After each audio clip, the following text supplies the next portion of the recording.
Welcome to the Practical Growth Podcast with me, E.B. Johnson, author, NLPMP, and cognitive reappraisal coach. This is the podcast created for people like you, people looking for more health, more peace, more happiness. Each week, I explore a new topic in pop psychology and help you build a better life and better relationships. Join me for special guests, exciting ideas, and practical advice that you can use to improve your life from the inside out. Let's get into it.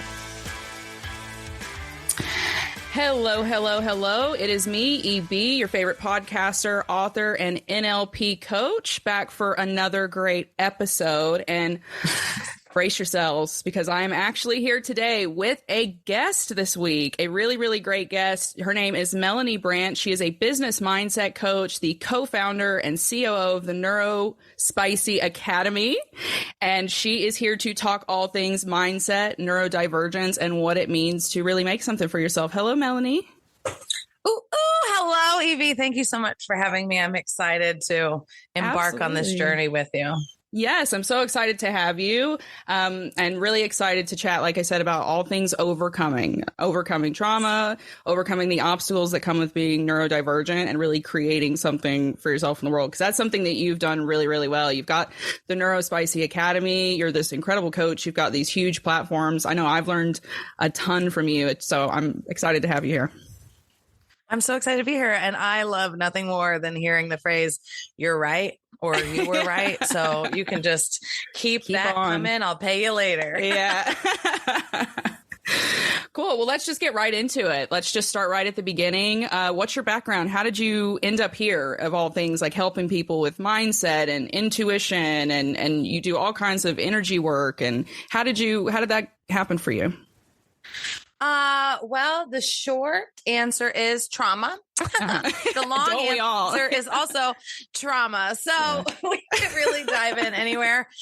Essentially, my whole life, I knew that on some level, I knew that I have a very big energy and I have a very big effect on people, whether I wanted to or not. Yeah. And, like many people have experienced in 2020 at the height of the shutdown, when the world stopped and we were able to catch our breath and evaluate and be like, wait, what am I doing? My mom also died in April of 2020 after an 18-month battle with stage 4 head and neck cancer, which really, and I may get some flack for this, took a lot of weight off my shoulders and was the brakes that I had been pumping, but this was finally like, hey, stop, take a look. What role do you have to play right now? If this is now over, like what is really important to you and all that. So I found TikTok, I found energy healing. I had found mindset back in 2018 while I was still working at a very busy restaurant that will not be named. Yeah. And I actually started looking into mindset because my general manager, who's only a few years older than me, told me, kind of in passing, very nonchalantly, it was actually really hurtful. He said, you're like the second most negative person here. All of us managers have talked. God. And you're like and the girl who was number one was so bad that I was like, oh my God, I'm second to that person. Yeah. And it's a very busy restaurant. It has 100 front of staff house members, 100 back of house. It was a massive. Big operation.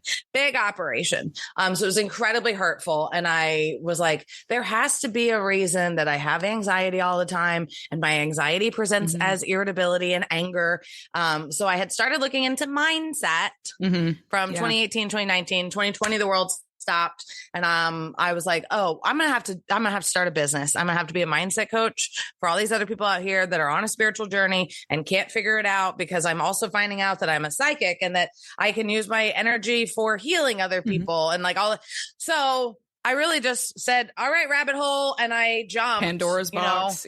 I really did. And it's never closed since. Ever. Wow. That's incredible. You mentioned that when your mom passed away in 2020, that was a huge weight off of you. Was it just from the care of her, or did you have quite a tense relationship with her before the head and neck cancer? Oh, I think you're a psychic too. It was a lot of things. I have there's a lot of animosity, unspoken animosity between me and my family, which was my dad, my mom, and my sister. Mm-hmm. So we've always been a family of 4. Yeah. Pretty close, tight-knit family. Like, you know, with your history in narc abuse and that sort of stuff, the triangulation and all of the other really unhealthy family toxic dynamics that could happen is what I was a part of. And I didn't even know that I was a part of all of it until these past couple of years, actually, like post 2020. Yeah. So without knowing it, when I met my husband at 19 and we got married when I was 20, and he took me across the country because he was in the Navy and my parents didn't like him and all this other sort of stuff. Cut to 17 years later, we are still married very happily. Knock on wood. Today's our 17th wedding anniversary. Happy anniversary. And thank you. And it's not the same for my dad or my mom or my sister. You know, they had all been in multiple marriages. They were all, you know, I was their scapegoat and that sort of thing, but I didn't know any of it. I see this with my clients all the time. I had no idea. Yeah. You were the cycle my breaker. family dynamic was not healthy. I had no idea. Like, I knew that I didn't feel great, and I knew that I felt guilty and shamed for things all of the time, but I just thought that was the normal. I didn't have anything else to compare it against. Yeah. So when she passed, it was a very tense 18 months. She got diagnosed by going to the ER because she didn't have insurance after getting her teeth looked at for a sore that she had in her mouth that was stage 4 cancer. So like, oh my God, the cycle that had been in my family of women not going to the doctor and women not taking care of themselves, and then that manifesting physically as in the form of cancer, you know, she was full blown. So for 18 months, we weren't allowed to say the word hospice. It was mom's getting treatment, and we all play our part to get her treatment. I had to fight to get her insurance. I had to fight the doctors to get done what we wanted done. My dad took care of the everyday. And my sister took care of like paperwork and crying if we needed something from somebody. And I was the yeller. She was the crier. So we all had our unspoken role to play. Right. Mind you, I'm raising 2 sons, 2 dogs, a husband who's in the Navy and in and out all the time. That's the nature of the fucking job. Yeah. And like, I was an expert at being everything for everyone except myself. Are you the youngest by any chance? I am. I am. Funny how that happens, how the youngest is always the scapegoat. So interesting. So interesting. So what then, like right after your mom's passing, we're obviously in the middle of the pandemic, the world shut down, which was like, we all kind of had to face ourselves in the mirror, but also it was really scary, right? Because it was the unknown for everybody. That must have been almost like a black hole closing in on itself, like a star collapsing on itself. How did you navigate that all at one time? I love to say it and I hate to say it. TikTok really helped. Yeah. TikTok is a great source of information in the form of a guiding light, right? So if you see something on TikTok and it sparks curiosity in your soul and you go, okay, let me start researching it, right? Exactly. So I'm not telling anybody to get all of your information directly from TikTok and assume that it's all going to be fresh and correct and great. What I am saying is because algorithms are so incredible, we can use them to our advantage and say, okay, what is it that I need to know? Yeah. So TikTok was really, really great. Just literally research and development. I'm reading all of the ADHD. What do you call it? Not documents. Dyslexia. Help me. All the studies and the research. All the studies. It's always studies that I can't remember. So I read all the studies. I take everything with a grain of salt. I say, okay, well, I didn't find out I was ADHD until I was 22. I didn't find out I was autistic until I was 36.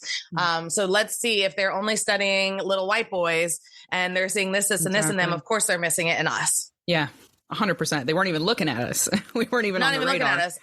And then to this day, there's not enough research out there for adults with neurodivergence. Yes, I get it. Let's help the children. Help the children. But also, like, fuck these kids, right? Yeah. Help me. I'm out here. If you can help me, then I can help them. And I can stop the cycle. Yeah. And so we can help generations to come if you help me. Whereas if you help a fucking 6-year-old, what are we doing? Yeah, I agree. 100% agree. Like, somebody has to like hand the torch to the kids. That's one of the big missing pieces, I feel like. What was the biggest kind of like first big obstacle or hurdle that you kind of hit the wall after all of that when you were doing this healing and self-discovery and realizing you know, were autistic and you were psychic and you had all these abilities to help people? We'll be right back after this quick break. Are you ready to chat? I'm having a huge struggle with eating too much, and I'm not sure how to stop. My spouse seems to be changing her priorities, and I'm worried. Yeah, we're fighting the digital battle in our house. I never can seem to make progress, and I'm not sure what to do. Welcome to Let's Chat with Will and Tony. Focusing on what matters and ditching what doesn't. Now, here's Will Kesley and Tony Peck. Well, welcome to the show. It's the Will and Tony Show. I'm Will. I'm Tony. Otherwise known as Mr. Muscle. No, more like Mr. Clean. Already ditched my New Year's resolution. What? It was the removal of friends and family that I thought would be around forever. Wow. Yeah, that's huge. And that's not talked about enough either, because it's all just like, once you're healed, everything's going to be great. Once you're like doing the right thing by yourself, everything's going to be great. But it's really lonely. It's really lonely. It's really lonely. Yeah. It's so lonely. We were talking about this before we logged on today for this, but I was out trick-or-treating with my youngest and his friends. So on average, 14-year-olds, right? A couple girls, couple boys, 13, 15, 14, we're a bunch of 14-year-olds. And I took a lot of notes while we were trick-or-treating last night. And was like, I'm going to be able to write about this to my email list, because there are some lessons that I have learned here in these 2 hours. But it's very apparent and evident that 80% of the population is never going to become self-aware. I heard that on TikTok multiple times, and I went, I mean, that's a frustrating, staggering number, but I believe it. Yeah. Yeah. So frustrating. Well, I think when you come from narc abuse and like family manipulation and things like that, it becomes almost easier to believe, because you've kind of seen the darkness, as it were. So you can kind of choke down the truth a little bit easier. Yeah. Yeah. Yeah. So, I mean, we get through it because I want to live as fantastic a life as possible. I don't want to be 100%. In pain. Do you know the normal amount of pain is 0? I heard that the other day and it blew my mind. I genuinely thought that, especially as a woman, that I was just always supposed to be in a little bit of pain. And then knowing that I have endometriosis as well, it's like, oh, you're supposed to just be racked with pain all the time. You should just be having to fully medicate yourself because you're in pain all the time. Not normal. Not normal. No. Yeah. No. Completely. And so the research that I do, the research and development that I do to create systems and strategies to benefit the neurodivergent, chronically ill woman, AFAB individual that runs on a 28-day cycle instead of the 24-hour cycle that our universe is set up for right now, right? Points everything towards the physical manifestation of neurodivergence in the body. Yeah. Yeah. So everything we experience mentally and emotionally will turn into something in the body. This is not revolutionary. There's all sorts of, Eastern, Western, it's all over the world, right? Evidence. Yeah. Yeah. Yes. So I think to myself, when I go over the fact that I have ADHD, PDA autism, endometriosis, polycystic ovarian syndrome, premenstrual dysphoric disorder, mast cell activation syndrome, POTS, Ehlers-Danlos, chronic CPTSD, and there's a few others that I always forget. Yeah. I gaslight myself first of all, and I go, there's no way you have all that. And I go, ma'am, there's no way you don't have all that. Based on all of the research you've done on yourself, you have all this and probably more. Yeah. And then secondly, I just think to myself, thank God it's not an autoimmune, because I never hold anything in, and I just was known as the yeller my whole life. So it's like, I mean, some things we can be very grateful for, a lot of things, even when it feels like they're all piling on top of us. Yeah, 100%. Within that, you were, because you mentioned chronic illness and stuff, and this is a big one that I always talk about with my clients who mostly come from the same background, right? Like neurodivergent, tons of trauma on top of, just the trauma that comes with being neurodivergent, and then chronic illness. And so what I push a lot so much is self-care, and what I've really learned from you especially is self-accommodation, like making accommodations for yourself on a personal level, on a professional level, all of the above. So can you kind of speak to the power of that combination of caring for yourself and accommodating for your needs? Yeah. First and foremost, I want everybody to say to themselves, it's not anxiety and depression. Those are not the root causes. I'm not going to get a pill or a CBT therapy that's just going to change me and I'm never going to have these problems again. No. Yeah.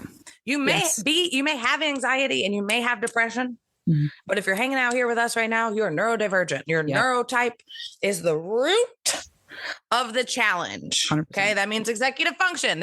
Google it. There's 8 executive functions: emotional regulation, impulse control. Working memory is my hardest one. That's why I write things down all the time and I forget what I'm saying all the time. And I just blank out and come back and there's the word. Yeah. So there's so many things that we are fabulous and amazing and fantastic at. And then so many things that we're not good at. Yeah. Right. It's hard to get in the shower. I get it. I get it. There's a lot that goes on in the shower and I'm going to be like rehashing or rehearsing the whole list that you got to get through. Yeah, it's a thing. It's a process. It's a hard. journey. Even brushing my teeth is like, okay, so I got to make sure I do it before I put my face on, because then I'm just going to wipe all my lipstick off and I got to make sure that I do all this while I'm doing this and planning, prioritizing, organization, self-control. It's a real bitch. Yeah. But if you sit me down in front of my computer when I'm in a flow state and I'm super duper creative and I'm working on a new program, I'll be there for hours until I go, oh my God, I really have to pee and I haven't eaten in 8 hours. Well, what the hell, right?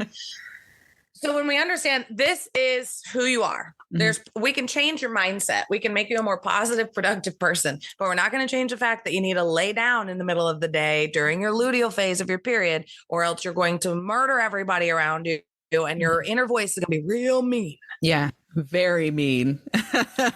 Very mean.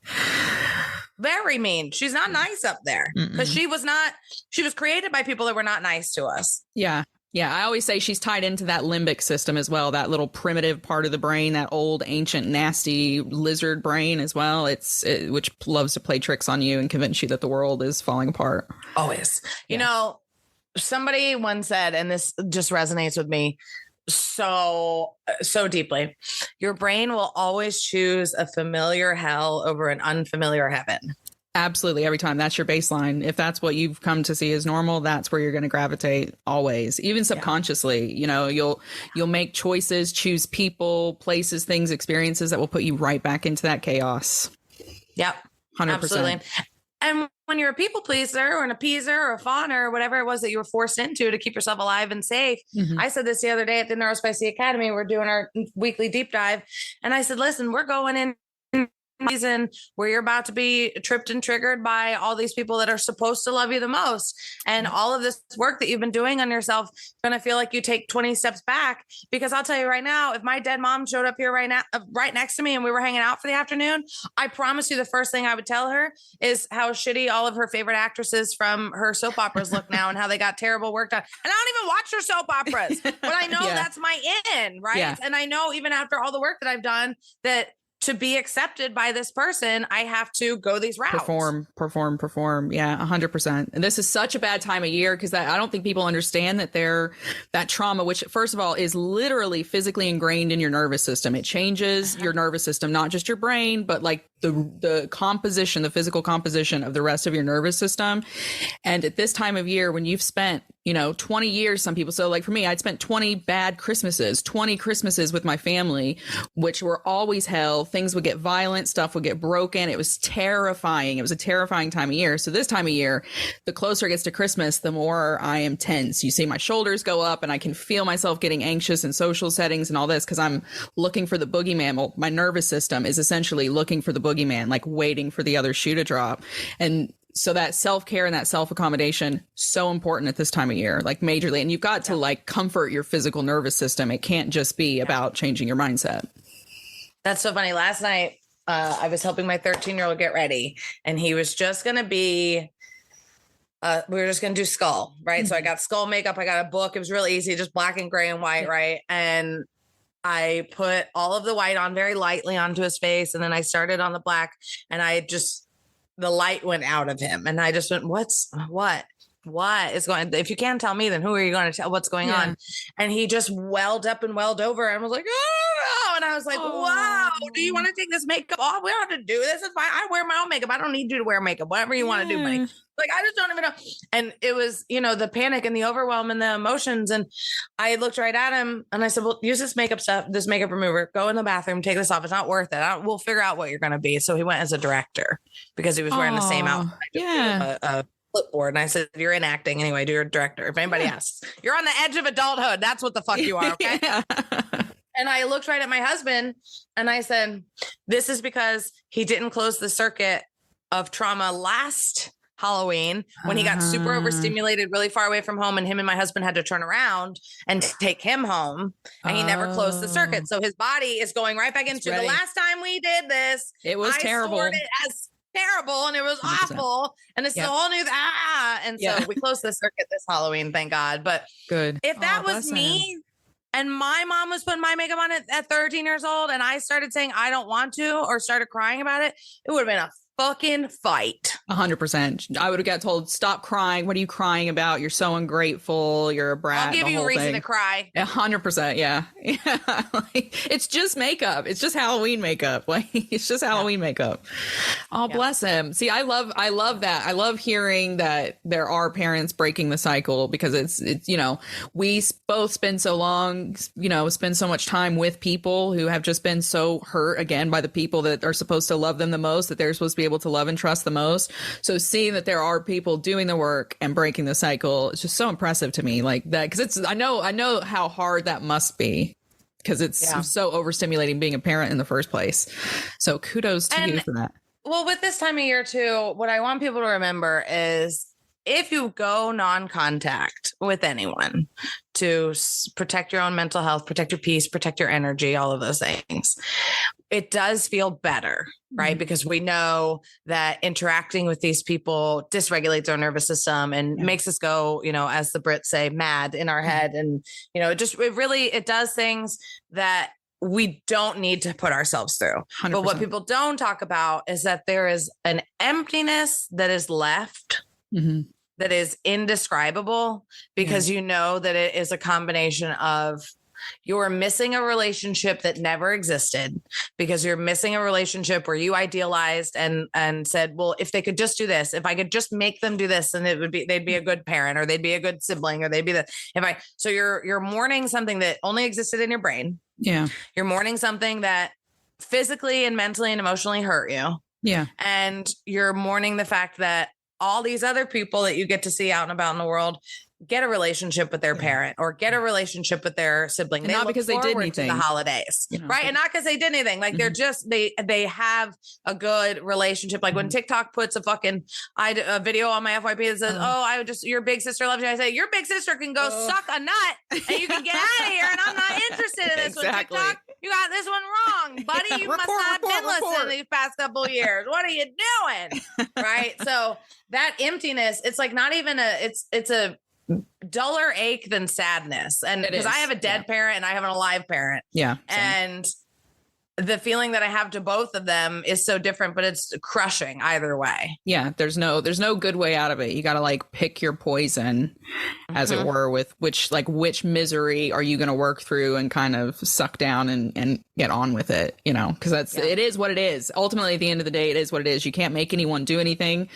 How do you deal with that grief? Because for me, I am a big proponent of literal, kind of not funeral practices, but absolutely having some kind of physical process to your grief to kind of make a physical representation of end of the journey, as it were. How do you process that grief of those relationships that should have been, could have been, will never be? Well, I am an Aquarius moon, so I am very good at intellectualizing a feeling and not really feeling it, because as an energy healer with a big aura, emotional field, energetic field, that sort of thing. I have a very big responsibility to responsibly feel my feelings. Yeah. Because if I freak out about how scared I am about something or how worried I am about something or anything like that on anybody else, the only look I've ever gotten is full on fear of just oh my God, the person that is never scared of anything or never worried of anything is worried now. So if they're worried, I'm screwed. So I don't, and this is not the best advice for everybody that's out there, right? This is very niche advice. If it doesn't apply to you, don't take it. If it doesn't resonate, but I have this deal worked out with my spirit guides where I have certain songs that'll play that are a message from certain people, dead or alive, that sort of thing. Cause it makes me think of that person. It's okay, play this song if my mom's trying to get through, or play this song if, my dad's thinking about me or anything like that. Right.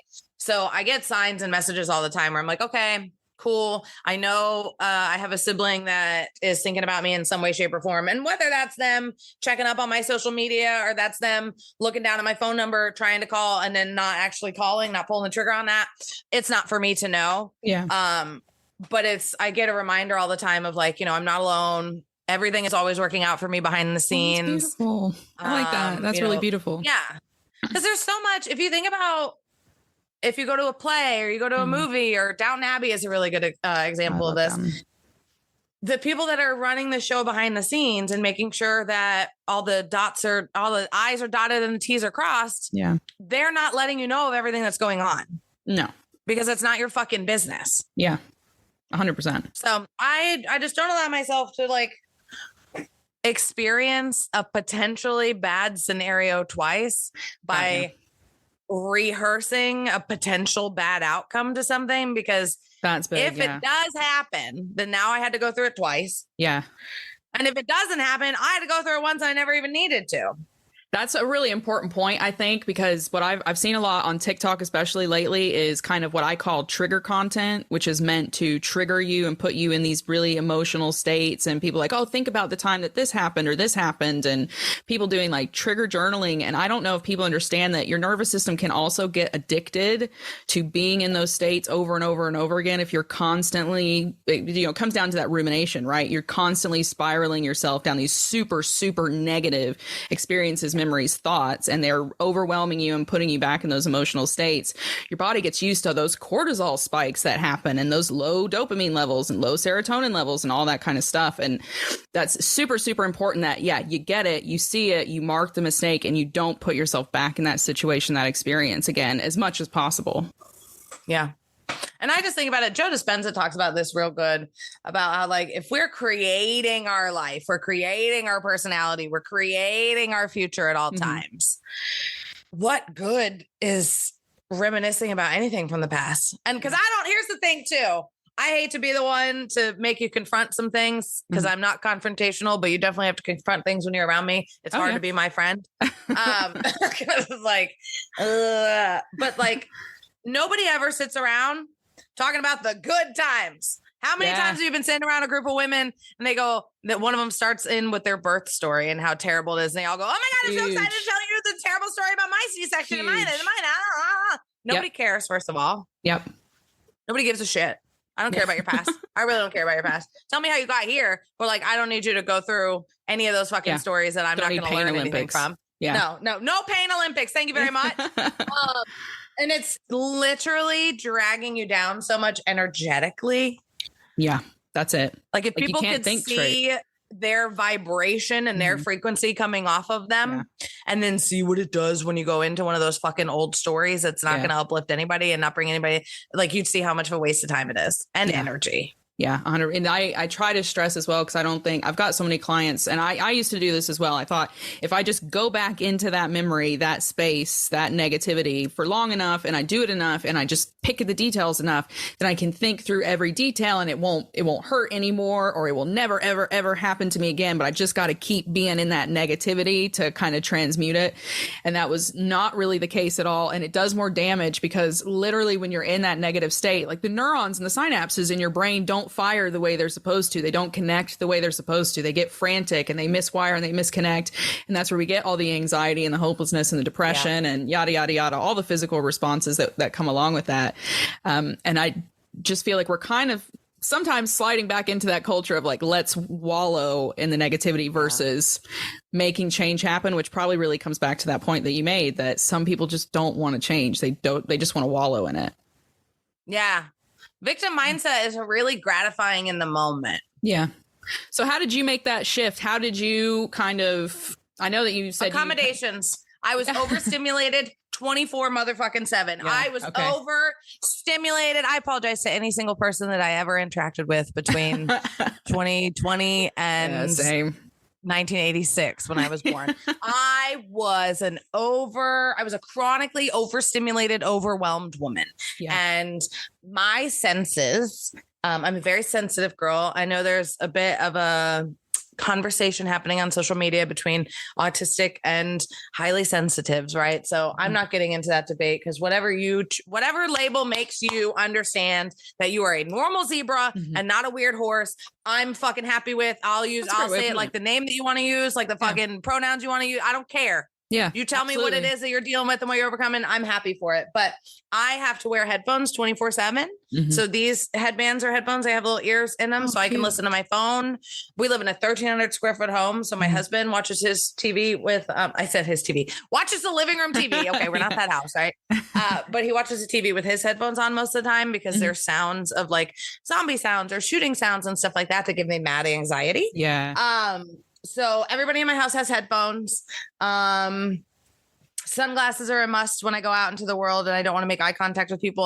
I also have a variety of glasses ranging in size and thickness and whatnot to use as a little shield while I'm out and about.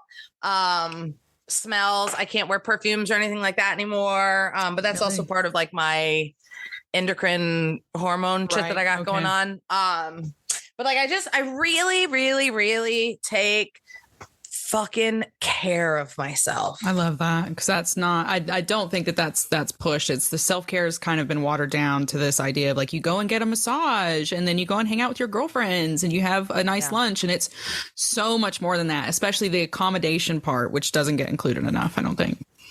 Yeah. So if you think about designing accommodations that are going to work for you, what works best for me and my clients is starting from the goal and reverse engineering everything, right? So if my goal is to go to bed without makeup on my face, sometimes that means that I strictly took the makeup off, didn't wash or do anything else, but just makeup wipe, bing, bang, boom, got into the bed. And then on high energy days, it's a multi-step skincare system and medical tape and all these other things to, not ever get the Botox, but it's going to happen soon. Yeah. Anyways, I'm a fan. I'm a fan. I'm going into the night slowly, but it really just like, what is it that you want to get done? Yeah. And then what is the bare minimum way you can get that done? And what is the fucking maximum way you can get it done? Yes. And I want everybody right now listening to take your 100% and never do that again. Never perform at that level ever again. Don't need to. It's too much. You don't need to. It's impossible to sustain and it will not go well. So I want you to think about 50%, performing at 50% as often as possible, and then being okay with anything underneath it. Oh, I love that. That is my kind of lifestyle. That's what I struggle with. I struggle with that. You can't perform this level of self-care if you're still trying to take care of everybody else. No, you can't. You absolutely cannot. You don't have the bandwidth for it. You're just not built for that. And it's not your responsibility. You know what? I don't make people feel comfortable around me anymore. Oh, I love that. I love hearing that. You don't have to feel comfortable around me. If you said something stupid, I'm just going to stare at you. Right. Plus I misread things all the time anyway, between like just social awkwardness and not understanding what anybody's actually doing most of the time, to like just dyslexia. I read, you can see this in my TikTok stories all the time. I'll do the little fun filters where it's like, I did a Care Bear one the other day that was like, oh yeah, Care Bear are you? I read it the first 10 times as that your secrets are safe with me. I'm the secret Care Bear and your secrets are safe for me. But what it actually said is, I'm going to tell your secrets to all of my friends. Yeah. And I was like, no, I do that all the time. I misread that. I had to go and comment. I was like, I read it wrong. I'm so sorry if you guys read it right. Because I was like gloating about it, but I read it wrong. Yeah. How would that have made you feel like 5 years ago if you had made that kind of huge mistake on your platform? Yeah. I would have deleted it. Yeah. Do you know how many times I send emails out to my list and it doesn't even have the fucking link in it? I do that. Like, I'm like, hey, right here, press this. And I didn't even link the link. Like, whoops.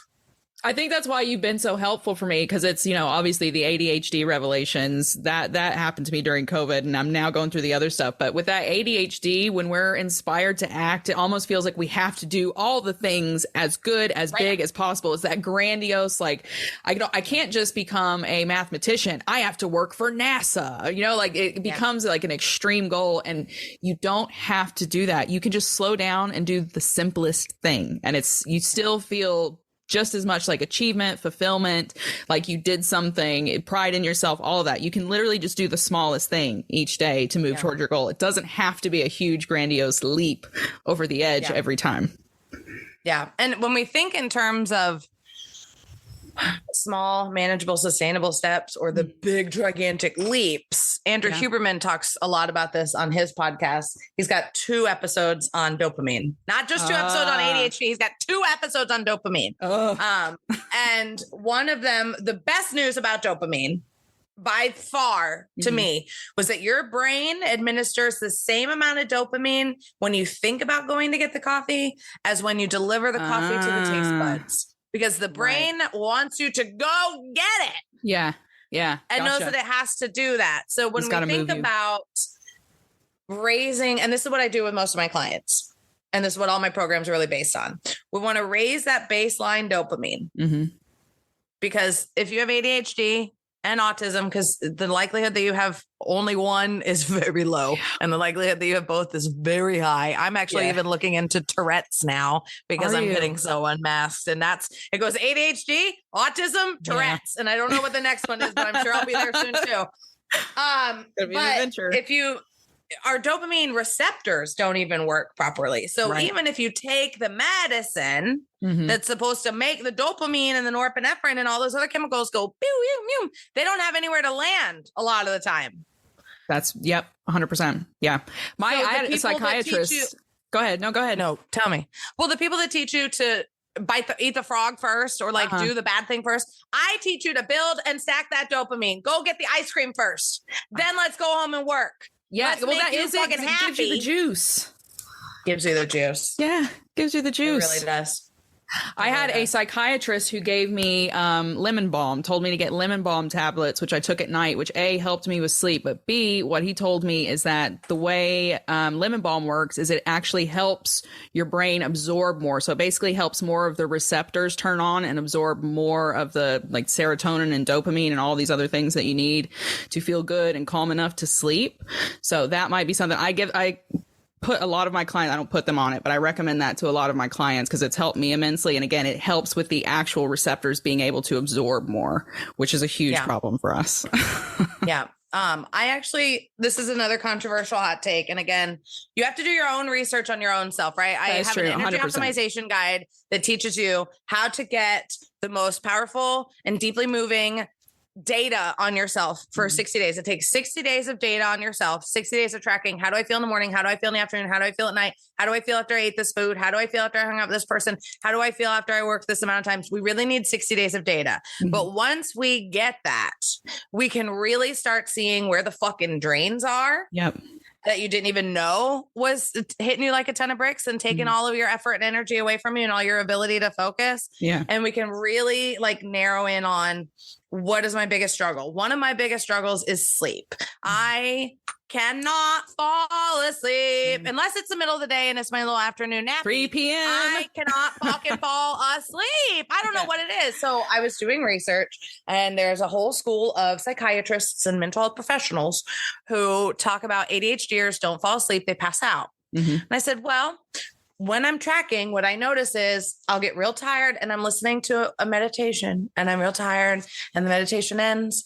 And then I go to turn white noise on and I'm up now. And I went, so I have to listen to something or watch something and then just float off into the night. So now I watch a show all night long on my phone in this wire contraption that sticks up in between me and my husband in the bed. There you go. So that I can lay there and it moves to where I need it to be. And I can lay there and I can fall asleep to my friends. And then when I wake up to go pee, my friends are there and I don't have to, it can only be a show that through and through. So my shows are Veep, Silicon Valley, and Downton Abbey. Classics. And he can always tell when I'm watching Veep because I'm laughing. Yeah. Oh, I love Veep so much. It's one of my favorites. Veep, oh my God, it's fucking, and the only shows that I like are autistically coded, just so everybody knows. All of them. Yeah, all of them. Scream Queens, all of them. Every time now, I'm just oh, okay, I don't have to be scared of anything. I don't have to be worried about not falling back asleep because now it's no longer about falling asleep. It's just about laying here and being comfortable with my friends. That's beautiful. That's so much better. I have to do books because it's the same thing because I cannot touch my phone. If I'm anywhere near an electronic, that's it. I mean, I can put a TV on in the background, but it's books and it's something about it's the eye movement of reading that makes me pass out. And then I can just drop the book essentially or the Kindle and fall over because if I do anything else, that's it. My brain is back up. It's ready to go. It's looking for what it's supposed to do next. Yep. So the good news is if we were in caveman times, we would really be the bitches running the show. Let's get a time machine then, because this is too much. It's too much. Telling you what, we would be the ones that are like, oh, well, we slept for 2 days. Now we're good for a couple of days. Let's go find the animal that we're going to kill and bring back and do all the fun shit that we want to go do and go talk to the other tribes and stuff. Absolutely. That would be us. See, I've got so many theories on that, and this won't make it into the podcast, but I've got a ton of theories on that because I'm also O positive blood, and O blood is like old. Anyway, it's a whole thing, but I have theories about our brains and our blood styles and this whole lineage of like our brains still being connected to this primitive, like go, go, go, do, do, do kind of thing. Your egg was in your mother's egg in your grandmother's body. I hate that fact. So the trauma that your grandmother endured is imprinted and is something that your body can access. I've been doing a little research, not a lot, because we can turn on different parts of our genes and stuff too. And I might not be using all the correct terms, but basically this is what you're given and you determine which part you activate. Yeah, pretty much. Yeah, pretty much. I think that's it. They've been doing research on the survivors and the descendants of the transatlantic slave trade, the Irish potato famine, a ton of other genocides that happened in different countries. And that shit's with you basically forever. That is in your genes. If we all had enough money to go sit down and get our genes mapped, they could probably pick out the major traumas that our family lineage survived just on like looking at that, which is just wild. I saw so crazy. There's a documentary on, I think it's a documentary, I don't know, anyways, on why culturally Black women talk shit about their kids. And it's known culturally to be a sign that they're actually really good. And that goes back to the slave trade days where the owner operator would walk by and say, oh, your son's getting pretty big now. He looks pretty strong. And she'd be like, he's an idiot. He's a dumbass. He's got no brain. He's terrible. You don't want him. So and now hundreds of years later, that's still how they're talking about their kids. When somebody compliments them on their kid, they're like, yeah, well, he ain't smart and he's not good for nothing. He's not this, he's not that, because of what happened hundreds of years ago. So now it's crazy. Like in your genes and part of the culture. Yeah.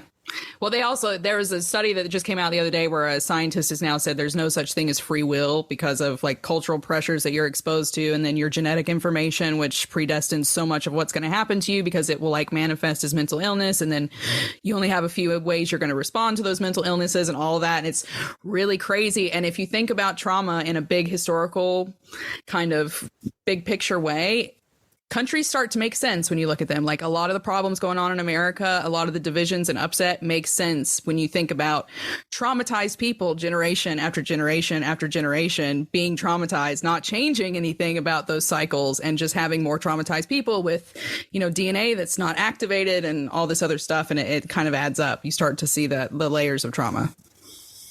Yeah, because here's the thing, and it's beyond trauma. This goes into the neurodivergent world of, if nobody knows what the true signs of neurodivergence, ADHD, and autism are, then it's normalized in that person. The way I normalize everything about my body, the way it swells up when I get bit by a mosquito, the way that I can bend and all that. Is that not normal? Is the mosquito thing not normal? No. Oh, God. Histamine intolerance. Oh, great. Wonderful. We'll talk after the show. Excellent. We'll talk after the show. I'll tell you all about it. But when you think about it, where was I going? You got me thinking about we both lost it here. Talking about the trauma, and it goes beyond trauma when you see like big picture how people are when acting. The system is based on people that don't even know that they have ADHD and autism, identifying ADHD and autism in their kid, it's rigged against you, honey. Yeah, big time. Big time. Not meant to thrive in this system. Not designed for us. It's not designed for us. Not at all. Not in any way.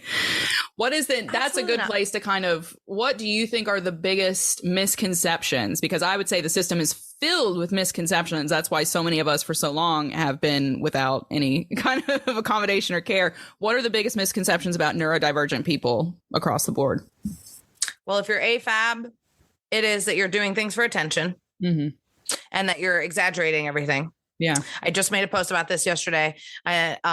Growing pains are not normal. Growing is not supposed to hurt. Oh, wonderful. So if you remember sobbing yourself to sleep at night as a child because your legs hurt you so bad and your parents just sitting there with like their hands are tied, like, I don't know what to tell you. I can rub your legs, but I don't know what to tell you. That's probably Ehlers-Danlos syndrome.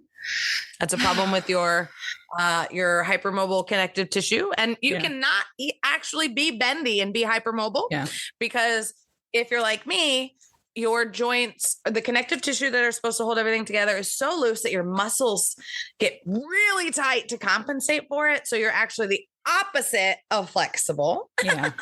Fun. Explaining my whole childhood and all my sports injuries that have ever happened to me. But yeah, continue. Yeah. And it's having a different neurotype, having ADHD or autism is not a mental health illness. It's not a problem. It's literally just, this is how the brain is built and how it operates. So you can figure out how to get on that train and make it work for you, or you can continue down this path of thinking that you're just going to take a pill and then you'll go be normal. Oh, I love that. That one kills me because so many people, and you know this, when they come to you, they want a magic fix. They just want you to like wave the wand, give them the recipe, give them the cheat code, and then they can just walk away and be a new person. And you have to remind them, like, that new person that you think you're going to wake up and be, that person doesn't exist. Like, this is like, embrace who you are and just like drive that car, like drive that train, as you said. Yeah. I wish people would also, and I get shit for saying this, I wish people would take the power out of the medical establishment's hand, especially like Western medicine. A doctor is not a fucking expert in anything other than syndromes and medicines for syndromes. Yeah. They may not even be an expert on that. You. They're not an expert in your lifestyle. They're not an expert in your fucking goals. They don't know what it is you're dealing with. And if you have a uterus and you were raised AFAB, then they're not going to fucking respect you. No, they're not worried about it. So we think we're going to go into a doctor's office. We think, we're going to do all of our research on ADHD and autism. Then we're going to go into a doctor's office, which costs a lot of money. I don't care where you live. You pay for it some fucking how. Oh, yeah. And you go in there and you try and explain yourself and take the test and do all this stuff. And you spend all this time and you incur mountains of trauma. That's the big thing. Because nobody's listening to you. Nobody's understanding what you're saying. They don't even know what the fuck they're talking about. And then if you do even get the diagnosis, it doesn't come with a fucking pamphlet or booklet or a fix or anything. Here's the thing. You can take Vyvanse and you can take Adderall and you can do all that, but it's not going to dictate what you fucking concentrate on. No, it doesn't teach you the skills that you need to balance that executive dysfunction that you have. That's the thing. Like, you still have to learn how to manage what's going on with your brain and your body. Throwing a tablet at it might soothe some symptoms, but it doesn't fix the problem at all. Yeah. Well, let's talk a little bit about I really advocate. Go ahead. So I advocate for being an expert in yourself. Yes. Yeah. You have to. You got to become your own like advocate. You have to. You really do. Yeah. Or you're going to get screwed. You're going to get screwed. So let's talk a little bit about business, because that's, you're like one of my examples that I'm like, what is she doing? Do I need to do that? Will that help me? Because it's a mess sometimes running a business, running your own little side hustles as a neurodivergent person. So can you kind of share some examples of like how you help your clients, your followers build these systems? Because that's your big thing. It's like you build a system versus having routines, these rigid routines. Yes. Well, we all know that feeling of staying up late and creating a brand new rigid routine that's super duper detailed. You're going to wake up at 4 a.m. every day and you're going to work out for 2 hours and you're only going to eat clean. And then you're going to read 2 books a day and you're going to do all this and la, la, la, la. And you may do that for a day or two. And kudos to you for doing that, but it's not sustainable. Yeah. Right. If it was sustainable, I wouldn't have a job. The whole productivity world wouldn't be here. The health and wellness industry would be a lot different too. So what you really want to think about is having your muggle tasks and your magical tasks, right? So let's use a new product launch, right? Say you're going to launch a new group coaching program. Yeah. We know that there's 40 items on the list of things that you have to do, right? So we're going to break those down into the stuff that I really like. So for me, that's the social media content, going live and telling people about it, generating a lot of ideas for my social media and my emails and all that. And then there's the muggle boring shit, right? Okay. So that is setting up the email so that when somebody buys the thing, that email confirmation goes to them and that sort of stuff, right? So I break all of my long-term projects down into the fun and the boring part so that when I wake up, I know I'm going to work on my project, but if I wake up in a mood where I don't want to put on a face and I don't want to be forward facing, I'm going to do that muggle boring shit. Right. And if I wake up and I do want to put on a face and I do want to talk to the people, I'm going to start doing some stuff on the magical list. Right. Okay. I love that. So, because you got to have options. I don't know how I'm going to feel. I don't know if I'm going to be in a flare. I don't know if I'm going to walk right into my luteal phase, which thank God nobody told you that that's the longest part of your cycle is a luteal. All the other little phases are 4 to 5 days. And then that leaves, if you do the math, a good 11 to 12 days of feeling like shit. And if you have PMDD like me, thinking that my family would be better off if I just leave and nobody appreciates me anyway. It's not suicidal thoughts necessarily because I'm not trying to kill myself, but I definitely believe that nobody appreciates me. Yeah. And fuck these motherfuckers for a good couple days. And now I can actually like feel the darkness come over me and I can feel the light come back. Right. Which is great. You know, I would much prefer that doesn't even happen. But like, if I can feel it now and I know what I'm up against, I'm good to go. You can navigate it, you know? And I just text my husband too. I go, I felt the darkness come over. So I love you. Leave me alone. That's good. And then the day that I get my period, I text him and I go, I love you so much. Thank you for loving me. I'm so sorry for everything that I've done in the past week or so. I got my period today. And he's just always like, oh, I love you too, babe. Whatever. You know, I'm here for you. Whatever you need. So you want to break all your stuff down into the fun and the not fun so that no matter how you're feeling, you have options for putting your energy in. Yeah. Getting into a flow state as much as possible. I want you to live your life in a flow state. Do you know how to what's the best way to trigger that for somebody? Because I love being in a flow state, but only a few things I feel like can kind of trigger me into that place, that state. Reduced demand in every other part of your life. Okay. You cannot feel like you do not have control over the errands you have to run, over the people you have to spend time with, and really understand that means you're not. So I have 2 in real life friends. I have 2 friends that I go on hikes with. I walk through my neighborhood with, I go out to lunch or dinner with. I have 2 real in life friends. Yeah. And then everybody else is virtual because it's hard to be my friend.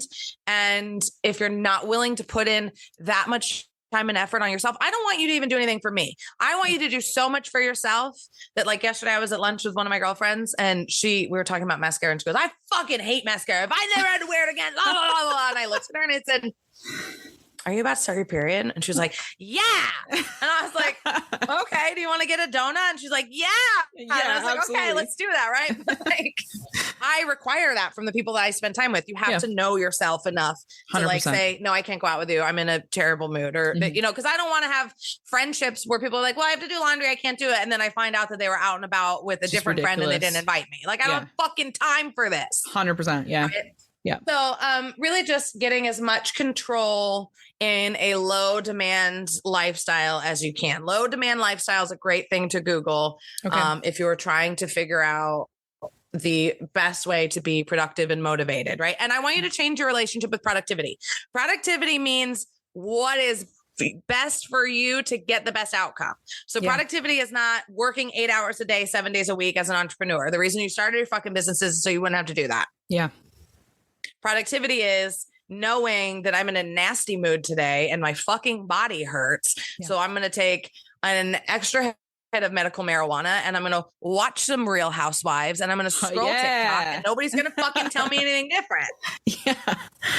That's excellent. Cause I was one of those ones that like, I have to have a rigid schedule. And the reason I'm not achieving the stuff that I was told at 6 years old when they threw me in a gifted program that I wasn't achieving is because I'm not getting up early enough. I'm not running enough. I'm not doing this. I'm not doing. And it's not doing. It was not the doing that I was missing. It was like doing less. Yeah. It's very much that scene in Forgetting Sarah Marshall where he's on the surfboard and he's like, pop up. No, do less. Like do less. Do less. Do less. It really is. And we hear that from a lot of like the hippy dippy gurus and stuff, but it really is true. The universe doesn't want you to do more. The universe just wants you to go, okay. Yeah. Well, even if you don't like the hippy dippy element of it, you can just look at it from a scientific element. Your brain, your body, you can think of it like a battery. It's only got so much juice in it. You know, the spoons theory, that also applies. It's only got so much. You've got to actually stop and rest, do nothing so that you are more effective in the long term. You got to. Oh my God, you're going to love this. So this is something that I'm teaching in my new group coaching program called Recharged. Because I'm a firm believer that you can recharge your batteries and get out of burnout and stop the cycle of burnout without taking time off. I agree. It takes a longer amount of time, but it's really in the redesign. So what we noticed, especially at the Neuro Spicy Academy, Christina and I realized, hey, Christina, love you. She's the headmistress, the other co-founder. Anyway, she has blue hair. So, okay, back on track. We figured out that we have 3 energy tanks. We have our emotional energy tank, our physical energy tank, and our mental one. Yeah. And you are not pulling from all 3 tanks any day, ever. You are not going to drain your energy, your mental, your emotional, and your physical energy tanks on the same fucking day.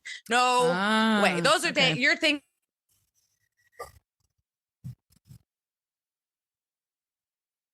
Right. So the life altering days is when you're pulling from all 3. Every other day, you're going to ask yourself, okay, do I have the capacity for this? Do I have the calories for this? Do I have the bandwidth for this? Right. I had a really, really, really hard workout. So I know that pulled a lot from my physical tank. So that means I can either do a little bit mental or a little bit emotional. Yeah. That's it. That's brilliant. I can't do both. I can't pull from them. Yeah. I'm going to start using and you can monitor that. And that's easy to tell too. Like, okay, well, if I have 3 coaching calls, that's a lot of mental and a lot of emotional. It is. The only thing I'm going to be able to pull out today is a little walkie poo while I'm scrolling TikTok after that. Yeah. You're going to be brain dead after that. Yeah. And that happens. It definitely does. So sometimes I'll like text my husband and be like, I laying down. And he's like, okay. Got it. Oh, I love the men that just get it, because mine's one of those as well. They make life so much easier.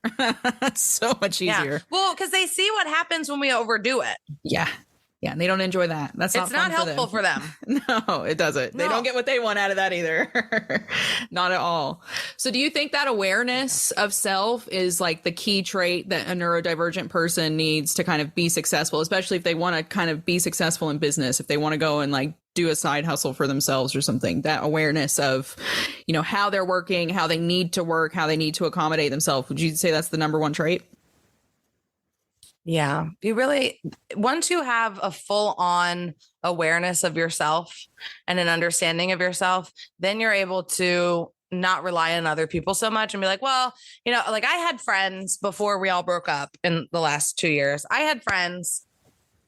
I'm even ashamed to say the story. I had a friend who I shared a tattoo with. Mm-hmm. It was a trauma bond. Her best friend, who was also a close friend of mine, died very abruptly in a car accident a few years ago. And from that moment on, she just sort of attached herself to me. And I was just like, oh, okay, la, la, la, best friends. Yeah. And she actually called me to come pick her up in the middle of the day while I was still working at a restaurant and building my business. Mm-hmm.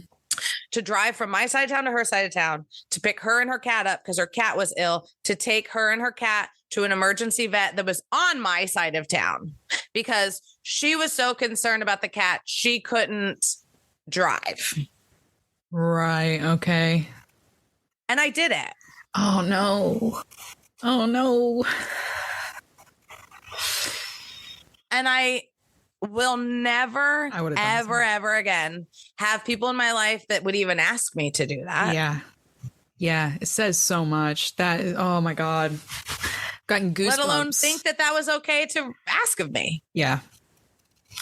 That is one of our weak points, I think, is neuro, because I know that there's this myth that, especially people with autism or ADHD don't have empathy. And I find it's the opposite. And we are targeted for that. We're targeted because they know we will feel for them and we will help them because we want to help people that need to be helped.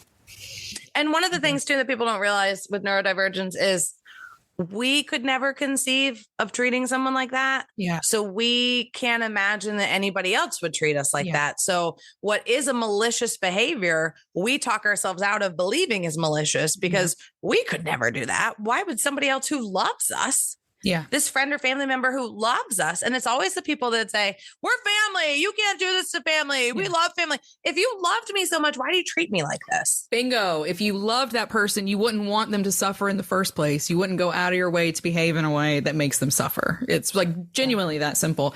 And I always tell my clients, from the day you meet somebody, from the day you meet someone new, watch everything that they do, not just the way they interact with you, but with other people. And it's not that you want to keep a tally, but you definitely need to pay attention. Do they pour into other people as much as they expect other people to pour into them? And it can be as simple as, do they text first sometimes? Do they invite you places first sometimes? Like, how do they treat service staff? How do they treat animals? Like, all of that. Do they pour into people as much as they expect people to pour into them? And here's the thing too, when you're an entrepreneur, especially if you're a woman, you have a family, you have friends, you have goals, you're doing all this stuff. You have to have a clear understanding with your friends of like, you can text me last minute and say, bitch, something happened in my schedule. Can you go hiking right now? If I can, absolutely I will. And if you do that 4 times and my answer is always no, do it the 5th time, because at some point I'm going to be able to do that. And I'm going to do the same thing for you, because I used to always think that it had to be like planned out a long time in advance and all this other stuff. And it's like, no, those things are good. And with a friend that you love and you want to spend time with our busy schedules, you do have to plan things out in advance, right? Pencil me in for Saturday or la, la, la, da, da, da, da. But you have to also have an understanding with your friends of like, sometimes I can do an hour where you just come over, we have tea, we fucking chit chat, and then you go to work. 100%. It doesn't have to be complicated or grandiose, or like, it doesn't have to meet those kind of ridiculous expectations that we've been given of what a friendship should be or what relationship should look like. It can literally be simple. It really can.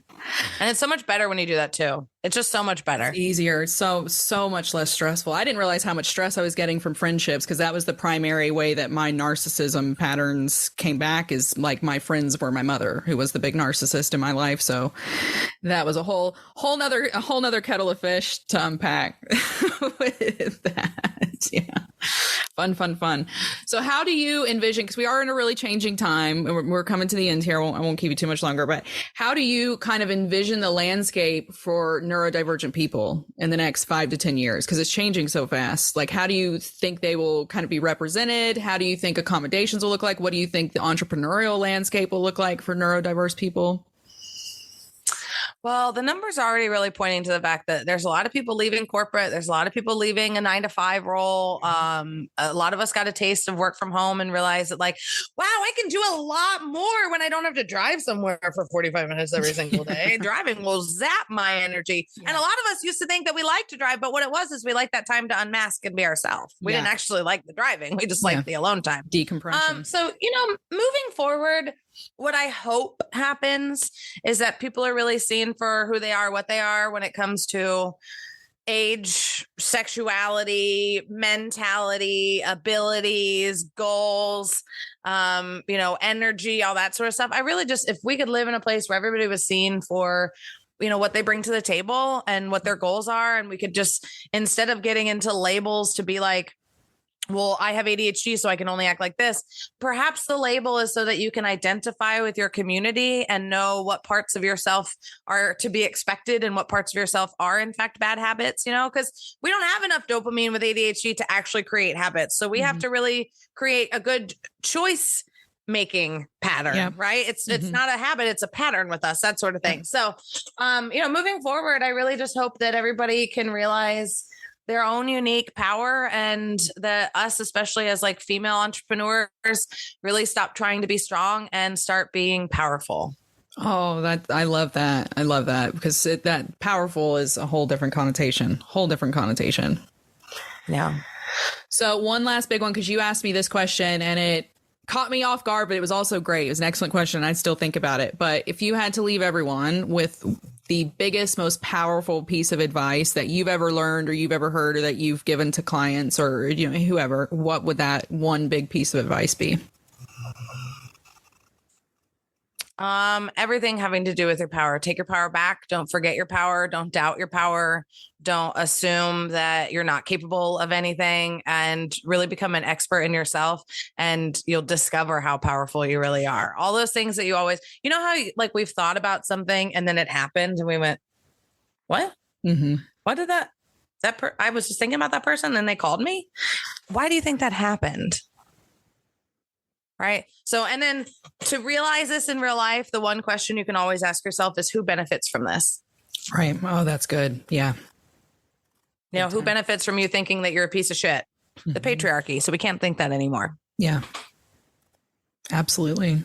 That's perfect. That's excellent advice. Excellent advice. Wouldn't expect anything less. Thank you. Thank you so much for being here. Where can everybody find you if they want to work with you, if they want to get involved with the Neuro Spicy Academy or get some coaching, some mentorship? How do they do that? You want to check me out at mindsetmelanie.com. It's my beautiful website. Thank you to my life partner and business partner, Christina, for all of that fantastic work. You can check us out at the neurospicyacademy.com and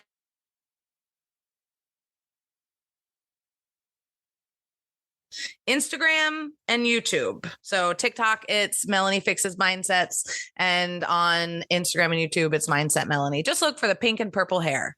Yeah, I'm so jealous for your hair. Thank you again, Melanie. That's amazing. Definitely go and check her out. If you think that you have ADHD or you just know that you're somewhere in the Neuro Spicy, under the Neuro Spicy umbrella, absolutely go and give her, go and watch her stuff, go and check her out because it is really transformative, really helpful, and it's going to change the way you think about yourself, accommodations, and even this crazy, ridiculous healing journey that we're on. So again, thank you so much, Melanie, for being here with us today. Thank you for having me. Wow, what an incredible interview, right? I learned so much in that just for myself, right? About mindset, about accommodating myself, about making things easier, not harder. What do you think? If you loved this interview, if you want to hear more, make sure you go and follow me at The Real E.B. Johnson on Instagram and TikTok. And make sure you're following the podcast too on Apple Podcasts. I'm going to have more great episodes just like this one coming out this season. So make sure you are here and getting all the updates on Apple Podcasts, Spotify, Google, and wherever you stream your favorite podcasts from. To everyone else, thank you so much for listening. Thank you so much for supporting. And don't forget to go and follow me on medium.com, on Substack, on TikTok and Instagram. And for everyone else, keep your heads up and keep your eyes on the stars. We'll be back next week with another great episode. And until then, keep moving forward. Bye-bye.